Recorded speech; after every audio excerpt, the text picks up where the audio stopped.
So, in truth to future biogas, we're one of the UK's largest AD operators. We currently operate 12 plants around the country. And if we can just go to the next slide, please. I want to introduce you to Project Carbon Harvest, which is our initiative to build a fleet of 25 new AD facilities. And the key difference between these and other ones is that we want these to be completely unsubsidized.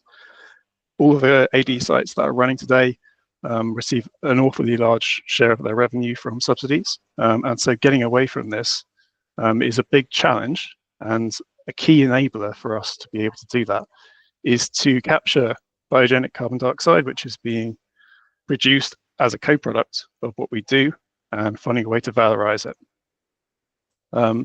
So this slide is just here to give you a rough overview of how that process works. So it all starts in the field. The crops do the heavy lifting for us in terms of CO2 capture. We grow crops like maize and rye, all locally to our plants. They are produced as part of a food rotation. So for 1 year, there'll be winter wheat, another there'll be oats, and maybe one in every 5 years we'll have an energy crop in there. And that allows us to grow our energy crops without having any impact on food production. And also, by acting as break crops, our crops can really help farmers improve the financial stability of their operations.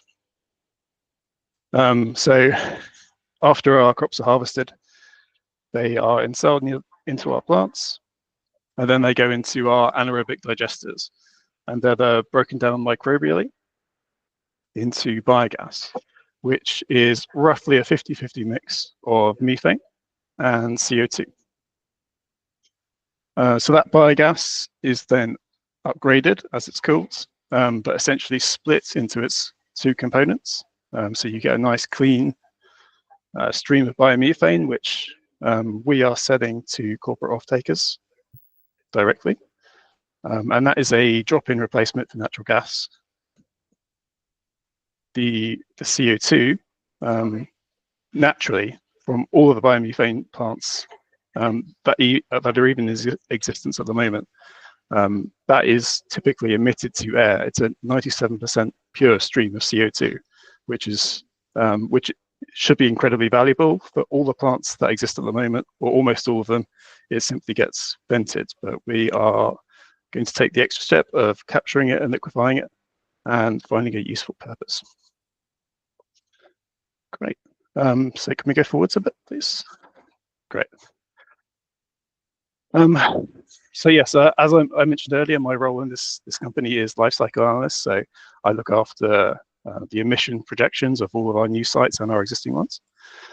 So this slide gives a rough overview of where we sit in comparison to other energy generation options. So we've got natural gas on the left, and in the middle of the graph, we've got various biomethane options. So we've got some existing ones, which I found in literature, and we've got our current sites, which operate at around 100 kilograms of CO2 per megawatt hour.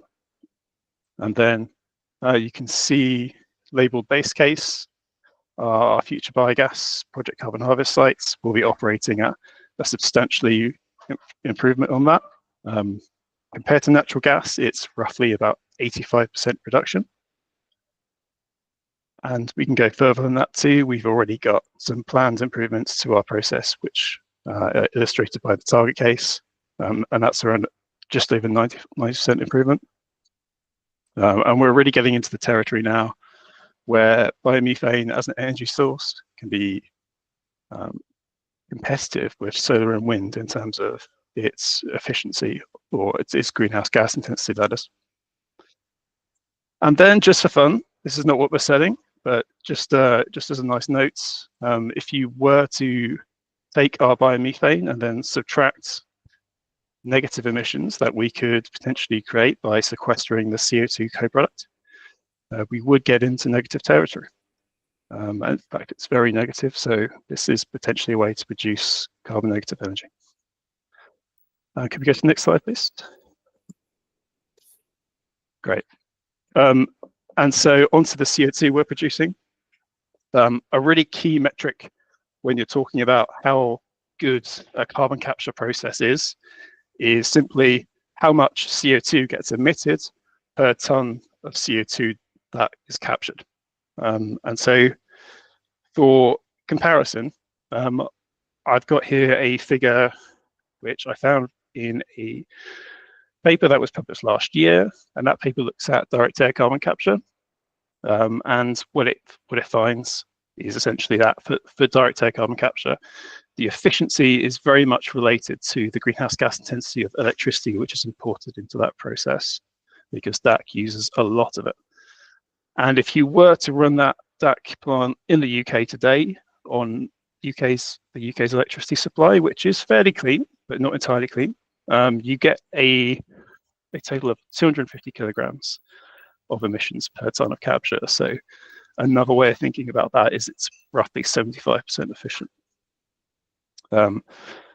For our production process, we don't use much electricity at all. So we're not really too affected by the UK's not so perfect supply of electricity. And our emissions will be about 50 kilograms per ton of CO2. So roughly five times less than a DAC facility in the UK. And a final point to note, in terms of the CO2 that we produce, because we are making it as a co-product to a product that is already valuable and proven, our costs are also a lot lower than DAC.